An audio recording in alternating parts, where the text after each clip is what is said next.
మాకు చాలా అవసరం సార్. అది పరిశ్రమల గురించి చాలా పెద్ద పెద్ద మాటలు మాట్లాడారు. దయచేసి ఇండస్ట్రీస్ టేకప్ చేయండి. అవును సార్, పోవాలని కాదు, మాకు ఇండస్ట్రీస్ ఇంపార్టెంట్. ఇప్పుడు అగ్రికల్చర్ ఆల్రెడీ అయిపోయింది సార్.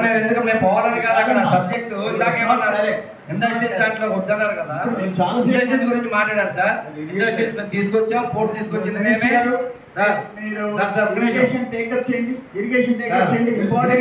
మాట్లాడకుండా అడ్డుకుంటే మేము ఎప్పుడు చేయగలిగితే మాకు వేరే వేదికలు కూడా ఉన్నాయి సార్. సార్ ఇంకొకటి ఇప్పుడు 20,000 ఎకరాలకి కలెక్టర్ గారు సమాధానం చెప్పట్లేదు. 20,000 ఎకరాలు ఎక్కడ తీసుకుంటారో సమాధానం చెప్పట్లేదు. మేము కూడా చెప్తా ఉన్నాం సార్. ఇప్పుడు ఎమ్మెల్యే గారు చెప్పొచ్చు, కలెక్టర్ గారు చెప్పొచ్చు. మా నియోజకవర్గాన్ని కాపాడడానికి ఇద్దరు ఉన్నారు సార్. ఒకరు మాల్యాత లక్ష్మీనరసింహ పైన ఉన్నాడు, కింద సింగరాకొండ దగ్గర కరేడు ఆనుకోని లక్ష్మీనరసింహ ఉన్నాడు. మీరు ప్రజల అభిప్రాయాల మేరకు ముందుకెళ్తే వెళ్ళండి, లేదు ప్రజాభిప్రాయానికి విరుద్ధంగా వెళ్తారంటే మేమందరం కూడా ప్రజల తరపున నిలబడతాం. మా లక్ష్మీనరసింహ స్వాములే మా నియోజకవర్గాన్ని కాపాడుకుంటారు. జిల్లాలో 7 నియోజకవర్గాలు ఉంటే వాళ్ళ మీద 50,000 ఎకరాలు 20,000 ఎకరాలు మా మీద ఇది కరెక్ట్ కాదు. మీరు అలా చేయకపోతే దయచేసి మేము అసెంబ్లీలోనే వేరే వేదికల మీద కరెక్ట్ కాదు సార్, కరెక్ట్ కాదు సార్.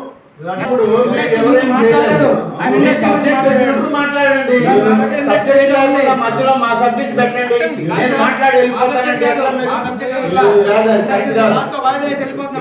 మంత్రి గారు మాట్లాడండి.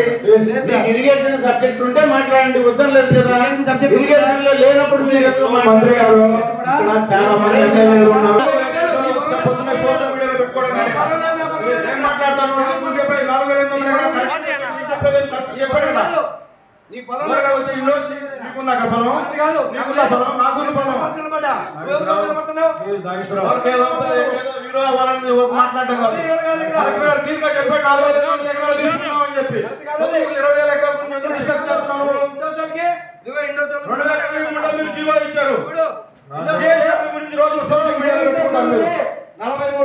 మాట్లాడుతున్నారని పుణ్యాలను ఏపీ పరిశ్రమ రైతులు కాపాడాలని మాట్లాడతారు మీరు. వల్ల ఈ ప్రాంతంలో జనాలు రైతులు కాపాడాలని చెప్పి ఆ రోజు ముఖ్యమంత్రి గారు ఏపీ తీసుకొస్తే భయపడకపోయి అర్థం చేసుకో.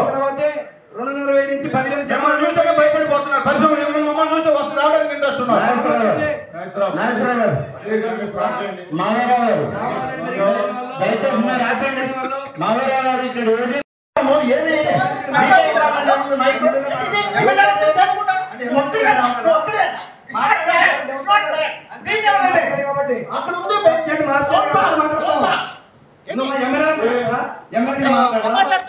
మొత్తం ఎల్లగొట్టారు కంపెనీలన్నీ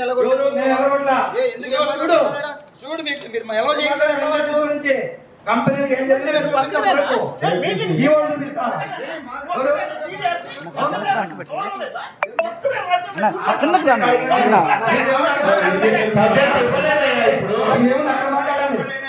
ఆయన సబ్జెక్ట్ ఇవ్వలేదు కదా మీకు, మీరు ఎందుకు అనవసరంగా మాట్లాడతారు? సబ్జెక్ట్ మీకు ఇవ్వలేదు కదా, సబ్జెక్ట్ ఇరిగేషన్ మీద మాట్లాడుతున్నారు. ఇరిగేషన్ మీద మంత్రి గారు చెప్తున్నారు, మీరు ఎందుకు మధ్యలో మాట్లాడతారు? ఏంటది పట్టట్లేదా?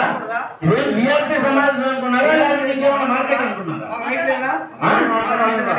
రైట్ ఉంది, రైట్ ఉంది, క్రమ పద్ధతిలో ఉంటే రైట్ ఉంది. మన డిఆర్సీ చైర్మన్ ఏ విధంగా నడిపితే ఆ విధంగా పోయినాం. అంతేగాని మీ మాదిరి ఎటమతంగా ఎట్టంటే మాట్లాడాలి. ఏం మాట్లాడతావా నువ్వు? ఏం మాట్లాడతావు నువ్వు? నీకు లేదు, అవకాశం లేదు. మాట్లాడేటప్పుడు టైం ఇస్తారు, కూర్చోండి. మాట్లాడడానికి లేదు. ఎవరు మీకు ఇప్పుడు వాళ్ళు మాట్లాడే ఎమ్మెల్యేలు ఉన్నారు, మాట్లాడతామంటున్నారు. మాట్లాడాలంటే బయటికి వెళ్ళండి. సభకి 243 సంవత్సరాల నుంచి డిఆర్సీని చూస్తున్నా. ఏ అధికారంలో ఉన్నా, ఏ పార్టీ అధికారంలో ఉండేవాడి, ఎవరు ప్రతిపక్షంలో ఉండేవాడి, డిఆర్సీ చైర్మన్ మాట ఇక్కడ ఫైనల్. డిఆర్సీ చైర్మన్ గారు ఏ నిర్ణయం తీసుకుంటారో మనం కూడా అదే నిర్ణయం ప్రకారం నడిచాం. అనేక మంది అనేక సందర్భాల్లో వాదోపవాదాలు వస్తాయి, బాధలు వస్తాయి. అయినా కూడా ప్రజల కోసం మనం ఎంతవరకు ఉండాలనో అంతవరకే ఉండాలి తప్ప సభా గౌరవాన్ని, సభా మర్యాదని మనం వదిలేసి ఎట్లంటే అట్లా మాట్లాడతాం. మేము చేసిన రైట్, మేము చెప్పేదే మీరు వినాలా? ఇది సరైన పద్ధతి కాదు. దయచేసి ప్రతి ఒక్కరూ గుర్తుపెట్టుకోవాల్సింది, ఈ సభకి ఒక చైర్మన్ ఉన్నారు, దీనికి ఒక కన్వీనర్ ఉన్నారు, అలాగే జిల్లా నుంచి రాష్ట్ర ప్రభుత్వంలో 2 మంత్రులు ఉన్నారు. ఇంతమందిని మాట్లాడుతూ ఉన్నాం, ఇంతమందిని చెప్తా ఉన్నాం. అసలు మేము చెప్పేదే మాకు కావాలి, మేము చెప్పిందే మీరు వినాలి అని అంటే ఇది ఎక్కడ సాంప్రదాయం? బహుశా ఈ సాంప్రదాయం కావాలనే వాళ్ళు కోరుకుంటున్నారేమో. ఈ సాంప్రదాయానికి నేను ముందే చెప్పాను, ఇదే ఇష్యూ పైన ఒక రాజకీయ పార్టీ దీంట్లో ముందుకు వచ్చి ఇవాళ ఈ ప్రతిపక్షం ఎంటర్ అయిందని మేము దీంట్లో నుంచి ఉపసంహరించుకొని వెళ్ళిపోతున్నామని అది మొదలుపెట్టిన రాజకీయ పార్టీ వెళ్ళిపోయింది, స్టేట్మెంట్ ఇచ్చి. ఇంకా కూడా మనం ఇక్కడ మాట్లాడాలా, చెయ్యాలి, ఈ సభను డిస్టర్బ్ చేయాలి, మేమేదో ఉద్ధరించడానికి వచ్చామని అంటే ఇక్కడ అందరు శాసనసభ్యులు కూడా మాట్లాడగలిగిన వాళ్ళే. ఏ ఒక్కరు ఎవరికి ఏం తక్కువ కాదు, అందరికీ అనేక అవకాశాల నుంచి వచ్చిన వాళ్ళే. కాబట్టి మనం కూడా సభా సంప్రదాయాన్ని, హుందాతనాన్ని, సభని గౌరవించేటువంటి విధానం, సభాధ్యక్షుడి మాటను గౌరవించి మన్నించేటువంటి విధానం మనం కూడా పాటించాలి. దయచేసి గౌరవ సభ్యులు అందరికి కూడా నేను మనవి చేశాను, సంప్రదాయం ప్రకారం నడుద్దాం. దీనికి ఒక చైర్మన్ గారు ఉన్నారు, వారు అజెండా ప్రిపేర్ చేశారు. అజెండా వచ్చిన దాంట్లో ఇవాళ జిల్లాలో ఉన్నటువంటి ప్రాధాన్యత క్రమంలో 2వ పంట దాదాపు 5,40,000 ఎకరాలకి 2వ పంట ఇచ్చాం. దానికి సంబంధించిన వివరాలతోటి వ్యవసాయ శాఖ అధికారులు, తద్వారా దానికి వచ్చేటువంటి నీటి పారుదల, ఇవన్నీ కూడా ఒకటి ఇవాళ ఈ జిల్లా రైతాంగం యొక్క సమస్య.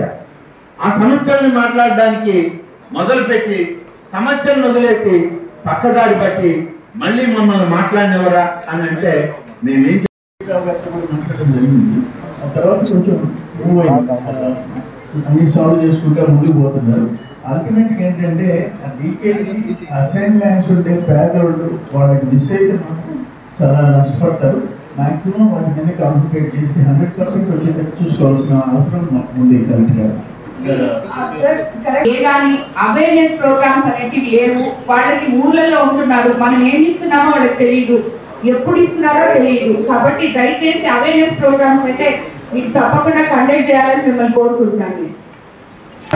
మనము already first list of beneficiaries already సచివాలయంలో డిస్ప్లే చేయడం అయితే జరిగింది. నా రిక్వెస్ట్ ఏంటంటే ఆల్రెడీ మనం దాంట్లో గ్రీవెన్స్ షెడ్యూల్ కూడా ఇచ్చున్నాం. ఒకవేళ ఇన్ కేస్ ఆ లిస్ట్ లో రాలేని వాళ్ళు ఎవరైనా ఉన్నట్లయితే ఆ లిస్ట్ లో ఆ గ్రీవెన్స్ షెడ్యూల్ లో మనం సచివాలయం ద్వారా రైజ్ చేసినట్లయితే we are ready to clear. Already మనం ఇప్పుడు చూస్తే మనం పిఎం కిసాన్ కింద 1,68,000 మాత్రమే ఇంతకు ముందు మన నంబర్ ఉండేది. కానీ ఇప్పటికే మన అన్నదాత సుఖీభావాలు సుమారుగా 1.9 lakhs పైన 1.98 lakhs వరకు రైతుల్ని కవర్ చేసాము. సుమారుగా పిఎం కిసాన్ కి కంపేర్ చేస్తే 30,000 అదనంగా రైతుల్ని మనం కవర్ చేయగలిగాం ఈ అన్నదాత సుఖీభావ స్పెషల్ డ్రైవ్ తో. అంటే ఇంకా కూడా మన చెప్పినట్టు ప్రోగ్రామ్ లెవెల్ చెప్పినట్టు ఒకవేళ ఉన్న పరిస్థితి అయితే ప్రెస్ వాళ్ళ ద్వారా కూడా నా రిక్వెస్ట్ ఏంటంటే దయచేసి సచివాలయం స్థాయిలో మనం ఈ గ్రీవెన్స్ నమోదు చేయడానికి అవకాశం అయితే ఇచ్చున్నారు. దయచేసి ఆ సచివాలయంలో గ్రీవెన్స్ నమోదు చేసినట్లయితే ఆ వర్క్ ఫ్లో ద్వారానే వెబ్లైన్ కరెక్షన్ కానీ లేదంటే ఆధార్లో కానీ ఏదైనా ఇష్యూస్ ఉన్నట్లయితే ఖచ్చితంగా సార్ట్అవుట్ చేసుకొని వాళ్ళు కూడా ఆల్రెడీ మనకు వచ్చిన 2,000 గ్రీవెన్స్ లో 99% మనం ఆల్రెడీ సార్ట్అవుట్ చేసుకొని ఐదర్ అడిషన్ ఆర్ రిప్లై ఇవ్వడం జరిగింది. సో దయచేసి ఈ ఫైనల్ డేట్ అంటే ఒరిజినల్ గా 23 అన్నారు, అయినా కానీ ఈ రోజుకి ఇంకా క్లోజ్ చేస్తారని చెప్పి స్టేట్ లెవెల్ నుంచి కూడా ఎటువంటి ఇన్ఫర్మేషన్ అయితే లేదు. సో అది కాబట్టి ఇది కంటిన్యూ అవుతుంది. సో లాస్ట్ డేట్ ఏమైతే ఉన్నాయో మళ్ళీ ప్రెస్ ద్వారా ఒకసారి అందరికి తెలియజేస్తాము. సో దయచేసి అందరూ కూడా ఈ గ్రీవెన్స్ ఏదైనా ఉన్న పరిస్థితిలో సచివాలయంలో నమోదు చేయాలని కోరుతున్నాను.